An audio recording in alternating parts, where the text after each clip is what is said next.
হামজা রাদিয়াল্লাহু আনহু হলেন রাসূলুল্লাহ সাল্লাল্লাহু আলাইহি ওয়াসাল্লামের আপন চাচা। তিনিও রাসূলুল্লাহ সাল্লাল্লাহু আলাইহি ওয়াসাল্লাম একই মহিলার দুধ পান করেছিলেন, এই জন্য তাদের মধ্যে দুধ ভাই সম্পর্ক ছিল। রাসূলুল্লাহ সাল্লাল্লাহু আলাইহি ওয়াসাল্লাম যখন নবুয়ত পেলেন তখন হামজা রাদিয়াল্লাহু আনহুর বয়স 40 থেকে সামান্য বেশি ছিল। মক্কায় তার বিশেষ সম্মান ছিল, লোকেরা তাকে হাজার মানুষের সাথে তুলনা করত। রাসূলুল্লাহ সাল্লাল্লাহু আলাইহি ওয়াসাল্লামের সাথে ভালো সম্পর্ক থাকার পরও তিনি প্রথম দিকে ইসলাম গ্রহণ করেননি। মোট কথা, তিনি রাসূলুল্লাহ সাল্লাল্লাহু আলাইহি ওয়াসাল্লামের দাওয়াতকে তেমন গুরুত্ব দিত না। হামজা রাদিয়াল্লাহু আনহু একজন দক্ষ শিকারী ছিলেন। তিনি শিকার করতে পছন্দ করতেন। একদিন তিনি শিকার করে আসছিলেন। আব্দুল্লাহ বিন জাদেনের দাসী এসে হামজাকে বলল, আবুল হাকাম অর্থাৎ আবু জাহিল মুহাম্মদ সাল্লাল্লাহু আলাইহি ওয়াসাল্লামকে গালাগালি করেছে এবং তাকে আঘাত করেছে। মুহাম্মদ কোনো উত্তর না দিয়ে ফিরে গেছেন। আপনি যদি তা দেখতেন তাহলে আপনার অবস্থা এখন অন্যরকম হতো। হামজা রাদিয়াল্লাহু আনহু রেগে গেলেন। তিনি সাফা পাহাড়ের দিকে গেলেন, যেখানে আবু জাহেল তার লোকদের নিয়ে গল্প করছিল।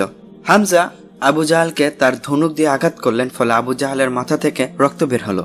তারপর হামজা রাদিয়াল্লাহু আনহু বললেন, আল্লাহ ছাড়া কোনো ইলাহ নেই, মুহাম্মদ সাল্লাল্লাহু আলাইহি ওয়াসাল্লাম আল্লাহর রাসূল। আমি ইসলাম গ্রহণ করেছি, সুতরাং কুরাইশদের কারো যদি ক্ষমতা থাকে আমাকে ইসলাম থেকে ফেরাবে তাহলে সে যেন ফিরাতে আসে। বনু মাকজুম যখন দেখলো তাদের নেতার মাথা থেকে রক্ত ঝরছে, তখন তারা হামজার দিকে প্রতিশোধ নেওয়ার জন্য এগিয়ে গেল। তখন আবু জাহেল তাদেরকে লক্ষ্য করে বলল, তোমরা আবু আম্মারকে অর্থাৎ হামজাকে ছেড়ে দাও, আমি তার ভাতিজাকে মানুষের সম্মুখে গালাগালি করেছি। আবু জাহেল তার দোষের কথা স্বীকার করল। হামজা রাদিয়াল্লাহু আনহু ইসলাম গ্রহণ করার কোনো ইচ্ছা ছিল না। তিনি এসব কিছুই করেছেন রাগের মাথায়। তার ভাতিজাকে গালিগালাজ করার কারণে তিনি রেগে যান। হামজা রাদিয়াল্লাহু আনহু নিজে বলেন, আমি রাগে দিশাহারা হয়ে কথাগুলো বলে ফেললাম, কিন্তু আমার পূর্বপুরুষ ও গোত্রের ধর্মত্যাগের জন্য আমি অনুশোচনায় ভুগতে লাগলাম। একটা সন্দেহ ও সংশয়ের ভেতরে পড়ে সারা রাত ঘুম হয়নি। কাবা এসে অত্যন্ত বিনীতভাবে আল্লাহর কাছে প্রার্থনা করলাম, হে আল্লাহ, আমার অন্তর সত্যের জন্য উন্মুক্ত করে দাও। আমার অন্তর থেকে সংশয় যেন দূরীভূত হয়। দোয়া করার পর আমার অন্তর দৃঢ় প্রত্যয় পূর্ণ হয়ে যায়। তারপর আমি আল্লাহর রাসূল সাল্লাল্লাহু আলাইহি ওয়াসাল্লামের কাছে এসে আমার অবস্থা খুলে বললাম। তিনি আমার অন্তরের স্থিতির জন্য দোয়া করলেন। মোট কথা, আল্লাহ যাকে হিদায়াত দেন তাকে কেউ গোমরা করতে পারে না, আর আল্লাহ যাকে গোমরা করে তাকে কেউ পথ দেখাতে পারে না। আবু তালিব দীর্ঘ কতগুলো বছর রাসূলুল্লাহ সাল্লাল্লাহু আলাইহি ওয়াসাল্লামের সাহায্য করেছে, তার সাথে রয়েছে। আবু তালিব জানতো তার ভাতিজা মুহাম্মদ সত্যবাদী। তারপরও সে ইসলাম গ্রহণ করেনি, বরং বাপদাদার ধর্মের উপর মৃত্যুবরণ করেছে। অপরদিকে হামজা রাদিয়াল্লাহু আনহুর অবস্থা দেখুন। ভাতিজার প্রতিশোধ নিতে গিয়ে রাগের মাথায় ইসলাম গ্রহণের ঘোষণা দেন। তারপর আল্লাহ তাআলা তার অন্তরে ইসলামের প্রতি ভালোবাসা তৈরি করে দেন। আল্লাহ তাআলা বলেন, আপনি যাকে পছন্দ করেন তাকে সৎপথে আনতে পারবেন না, তবে আল্লাহ তাআলাই যাকে ইচ্ছা সৎপথে আনয়ন করেন। কে সৎপথে আসবে সে সম্পর্কে তিনিই ভালো জানেন। মুসলমানদের দুঃসময় হামজা রাদিয়াল্লাহু আনহু ইসলাম গ্রহণ করেন। হামজা রাদিয়াল্লাহু আনহুর ইসলাম গ্রহণের পর মুমিনদের সাথে বিধর্মীদের হয়তো বাড়াবাড়ি ও বেপরোয়া ভাব অনেকটা বন্ধ হয়ে যায়, কারণ হামজা রাদিয়াল্লাহু আনহুর দুঃসাহস ও বীরত্বের কথা মক্কার লোকেরা ভালো করেই জানে। হামজা রাদিয়াল্লাহু আনহুর ইসলাম গ্রহণের পর কিছুদিন পরে ওমর রাদিয়াল্লাহু আনহু ইসলাম গ্রহণ করার জন্য রাসূলুল্লাহ সাল্লাল্লাহু আলাইহি ওয়াসাল্লামের কাছে আসেন। তখন রাসূলুল্লাহ সাল্লাল্লাহু আলাইহি ওয়াসাল্লাম আরকামের ঘরে অল্প সংখ্যক সাহাবীদের সাথে ছিলেন। ওমর রাদিয়াল্লাহু আনহু অস্ত্র নিয়েই দরজার সামনে আসে, আর ওমর রাদিয়াল্লাহু আনহু দেখতে ছিলেন লম্বা চড়া স্বাস্থ্যবান লোক। মুসলিমরা ওমর রাদিয়াল্লাহু আনহুকে দেখে কিছুটা আতঙ্কিত হলো। তখন হামজা রাদিয়াল্লাহু আনহু বললেন, তাকে ভেতরে আসার সুযোগ দাও, যদি সে ভালো উদ্দেশ্যে এসে থাকে আমরাও তার সাথে উত্তম আচরণ করব, অন্যথায় তারই তরবারি দিয়ে তাকে নিহত করা হবে। ওমর রাদিয়াল্লাহু আনহু ভেতরে প্রবেশ করেই কালিমা তাওহীদ পড়লেন। তখন উপস্থিত মুসলমানরা তাকবীর দিলেন। হামজা ও ওমর রাদিয়াল্লাহু আনহু ইসলাম গ্রহণের পর ইসলাম এক অপ্রতিরোধ্য শক্তিতে পরিণত হয়।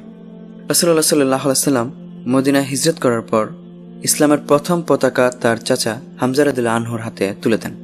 তবে অন্য বর্ণনায় আছে প্রথম পতাকা হয়েছিলেন আব্দুল্লাহ বিন জাহাশ রাদিয়াল্লাহু আনহু। বদর যুদ্ধ হয় হিজরি 2য় সনে। হামজা রাদিয়াল্লাহু আনহু তো বীরদের মধ্যে সেরা ছিলেন। বদর যুদ্ধ চলছিল। মুশরিকদের দল থেকে আসাদ বিন আব্দুল আসাদ আল মাকজুমি বলল, আমি লাত ও উজ্জার শপথ করে বলছি, আমি অবশ্যই মুসলমানদের কূপ থেকে পানি পান করব, অথবা আমি তা ধ্বংস করে ফেলব, আর না হয় আমি মারা যাব। তখন তাকে প্রতিহিত করার জন্য হামজা রাদিয়াল্লাহু আনহু এগিয়ে আসেন। হামজা রাদিয়াল্লাহু আনহু তাকে আঘাত করলেন, ফলে সে মাটিতে লুটিয়ে পড়ল। তারপরও সে কূপের দিকে হাত বাড়ালো, কিন্তু হামজা রাদিয়াল্লাহু আনহু তাকে কূপ পর্যন্ত পৌঁছতে দেননি। তারপর উতবা বিন রবিয়া, তার ভাই সাইবা ও তার ছেলে অলিদ মুশরিকদের কাতার থেকে বের হয়ে আসলো। তারা বের হয়ে এসে দুইজন করে অথবা তিনজন করে মল্লযুদ্ধ করার জন্য ডাকলো। আনসারদের পক্ষ থেকে 3 যুবক সামনে এগিয়ে গেল। তাদেরকে দেখে উতবা বলল, তোমরা কে? তারা বলল, আমরা আনসার। সে বলল, তোমরা ফিরে যাও, তোমাদেরকে আমাদের কোনো প্রয়োজন নেই। তারা রাসূলুল্লাহ সাল্লাল্লাহু আলাইহি ওয়াসাল্লামকে ডেকে বলল, হে মুহাম্মদ, আমাদের জন্য আমাদের গোত্র থেকে আমাদের মতো 3 জনকে বের করে দাও। তখন রাসূলুল্লাহ সাল্লাল্লাহু আলাইহি ওয়াসাল্লাম বললেন, আবু উবাইদা ইবনে জাররাহ দাঁড়াও, হামজা দাঁড়াও, আলী দাঁড়াও। উতবা বলল, এখন ঠিক আছে, এরা আমাদের সমপর্যায়ের। আলী রাদিয়াল্লাহু আনহু ওয়ালিদ বিন উতবার দিকে এগিয়ে গেলেন। আলী ও ওয়ালিদ বিন উতবা সমবয়সী ছিলেন। আলী তার সাথে লড়াই করে তাকে হত্যা করলেন। হামজা রাদিয়াল্লাহু আনহু সাইবা বিন রবিয়াকে হত্যা করলেন, তারাও সমবয়সী ছিল। তারপর ওবায়দা ইবনে জাররাহ রাদিয়াল্লাহু আনহু উতবা বিন রবিয়াকে হত্যা করে। তারা 2 জন বৃদ্ধ ছিল। বদর যুদ্ধে কাফিররা পরাজিত হয়। উমাইয়া বিন খালাফ আব্দুর রহমান ইবনে আউফকে প্রশ্ন করছিল, উট পাখির পালক লাগানো এই ব্যক্তিটিকে? আব্দুর রহমান ইবনে আউফ রাদিয়াল্লাহু আনহু বললেন, আল্লাহ রাসূল সাল্লাল্লাহু আলাইহি ওয়াসাল্লামের চাচা হামজা। তখন সে বলল, এই ব্যক্তি আজ আমাদের মধ্যে সবচেয়ে বেশি ধ্বংস সাধন করেছে। অর্থাৎ হামজা রাদিয়াল্লাহু আনহু বদরের যুদ্ধে তাদের অনেক নেতাকে হত্যা করেছে বলেই এই কথা বলেছে। হিজরি 3য় সনে উহুদ যুদ্ধ হয়। এই যুদ্ধে হামজা রাদিয়াল্লাহু আনহু শহীদ হয়। এই যুদ্ধে তিনি একাই 30 জন কাফির সৈন্যকে হত্যা করেন। হামজা রাদিয়াল্লাহু আনহু বদর যুদ্ধে কুরাইশদের অনেক বীর পুরুষ নেতাকে হত্যা করেছিলেন। এ কারণে কুরাইশদের অনেকেই তাকে হত্যা করার জন্য বেশি আগ্রহী ছিল। ইবনে হিশাম তার সিরাত গ্রন্থে বর্ণনা করেছেন, হামজা রাদিয়াল্লাহু আনহুর হত্যাকারী ওয়াহিশি বলেন, আমি ছিলাম জুবাইর ইবনে মুতিমের এক হাবশী কৃতদাস। বদর যুদ্ধে জুবাইরের চাচা তুআইম ইবনে আদি হামজার হাতে নিহত হয়। মক্কায় ফিরে জুবাইর আমাকে বলল, যদি তুমি মুহাম্মদের চাচা হামজাকে হত্যা করে আমার চাচার হত্যার প্রতিশোধ নিতে পারো, আমি তোমাকে মুক্ত করে দেব। আমাকে সে বিশেষভাবে প্রশিক্ষণ দিল। আমি শুধু হামজাকে হত্যার উদ্দেশ্যেই উহুদের ময়দানে রওনা দিলাম। যুদ্ধ শুরু হলো। একটা পাথরের আড়ালে লুকিয়ে হামজার অপেক্ষায় উৎপেতে থাকলাম। হামজা এক পর্যায়ে আমার কাছাকাছি আসলো। আমি আচমকা তার উপর আক্রমণ চালিয়ে হত্যা করলাম। তারপর আমি আমার সৈন্যদের কাছে ফিরে এসে বসে রইলাম। যুদ্ধে আর শরিক হলাম না, কারণ আমার উদ্দেশ্য পূর্ণ হয়ে গেছে। আমি মক্কায় ফিরে এলে আমাকে দাসত্ব থেকে মুক্তি দেওয়া হয়। হামজা রাদিয়াল্লাহু আনহু শাহাদাত লাভের পর কুরাইশ মহিলারা আনন্দ সঙ্গীত পরিবেশন করছিল। আবু সুফিয়ানের স্ত্রী হিন্দা বিনতে উতবা হামজার নাক কান কেটে অলঙ্কার তৈরি করেছিল। বুক পেট চিরে কলিজা বের করে চিবিয়ে থুতু নিক্ষেপ করেছিল। এ কথা শুনে রাসূলুল্লাহ সাল্লাল্লাহু আলাইহি ওয়াসাল্লাম জিজ্ঞেস করছিলেন, সে কি তার কিছু অংশ ভক্ষণ করেছিল? লোকেরা বলেছিল, না। রাসূলুল্লাহ সাল্লাল্লাহু আলাইহি ওয়াসাল্লাম বললেন, হামজার শরীরের কোনো একটি অংশ আল্লাহ জাহান্নামে যেতে দেবেন না। হিন্দা বিনতে উতবা এমন করেছিল কারণ বদরের যুদ্ধে তার বাবা, চাচা ও ভাই মুসলমানদের হাতে নিহত হয়েছিল। যুদ্ধ শেষে শহীদের দাফন কাফনের ব্যবস্থা শুরু হয়। রাসূলুল্লাহ সাল্লাল্লাহু আলাইহি ওয়াসাল্লাম তার চাচার লাশের কাছে দাঁড়ালেন। যেহেতু হিন্দা হামজার নাক কান কেটে বিকৃত করে ফেলেছিল, তাই এই দৃশ্য দেখে তিনি কেঁদে ফেললেন। রাসূলুল্লাহ সাল্লাল্লাহু আলাইহি ওয়াসাল্লাম বললেন, কিয়ামতের দিন হামজা রাদিয়াল্লাহু আনহু হবে সাইয়্যিদুশ শুহাদা, অর্থাৎ সকল শহীদের সর্দার। সাফিয়া ছিলেন হামজার বোন। ভাইয়ের শাহাদাতের খবর শুনে তাকে এক দৃষ্টি দেখার জন্য দৌড়ে আসেন, কিন্তু রাসূলুল্লাহ সাল্লাল্লাহু আলাইহি ওয়াসাল্লাম তাকে দেখতে না দিয়ে সান্ত্বনা দিয়ে ফিরিয়ে দেন। ভাইয়ের কাফনের জন্য সাফিয়া 2খানি চাদর পাঠালেন, কিন্তু হামজা রাদিয়াল্লাহু আনহুর পাশে আরেকটি লাশও কাফনহীন অবস্থায় পড়েছিল, তাই চাদর দুটি দুজনের মধ্যে বন্টন করে দেওয়া হয়। খাব্বাব বিনতে আরাত রাদিয়াল্লাহু আনহু বলেন, একটি চাদর ছাড়া হামজাকে কাফন দেওয়ার জন্য আর কোনো কাপড় আমরা পেলাম না। পা ঢাকতে গেলে মাথা দেখা যেত, মাথা ঢাকতে গেলে পা দেখা যেত, তাই আমরা চাদর দিয়ে মাথা এবং ইসখের অর্থাৎ ঘাস দিয়ে পা ঢাকলাম।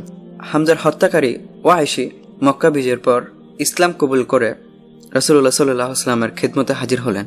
রাসূলুল্লাহ সাল্লাল্লাহু আলাইহি ওয়াসাল্লাম তাকে জিজ্ঞেস করলেন, তুমি কি ওয়াহিশি? সে বলল, হ্যাঁ। তুমি কি হামজাকে হত্যা করেছ? সে বলল, আল্লাহর রাসূল, যা শুনেছেন তা সত্য। রাসূলুল্লাহ সাল্লাল্লাহু আলাইহি ওয়াসাল্লাম বললেন, তুমি কি তোমার মুখমণ্ডল আমার কাছে একটু গোপন রাখতে পারো? তখন সে বাইরে বের হয়ে যান এবং জীবনে আর কখনো নবী করিম সাল্লাল্লাহু আলাইহি ওয়াসাল্লামের মুখোমুখি হননি। রাসূলুল্লাহ সাল্লাল্লাহু আলাইহি ওয়াসাল্লাম কেন এই কথা বললেন? কারণ তখন তার হামজা রাদিয়াল্লাহু আনহুর কথা মনে পড়ে গিয়েছিল এবং তিনি কষ্ট পেয়েছিলেন। যাই হোক, রাসূলুল্লাহ সাল্লাল্লাহু আলাইহি ওয়াসাল্লামের মৃত্যুর পর আবু বকর রাদিয়াল্লাহু আনহুর খিলাফতকালে ভণ্ড নবী মুসাইলিমার বিরুদ্ধে মুসলমানদের যুদ্ধ হয়। ওয়াহিশি তখন এই যুদ্ধে অংশগ্রহণ করেন। তার উদ্দেশ্য ছিল মুসাইলামাকে হত্যা করে হামজার হত্যার কাফফারা আদায় করবেন। তার উদ্দেশ্য সফল হয়, তিনি মুসাইলামাকে হত্যা করেন।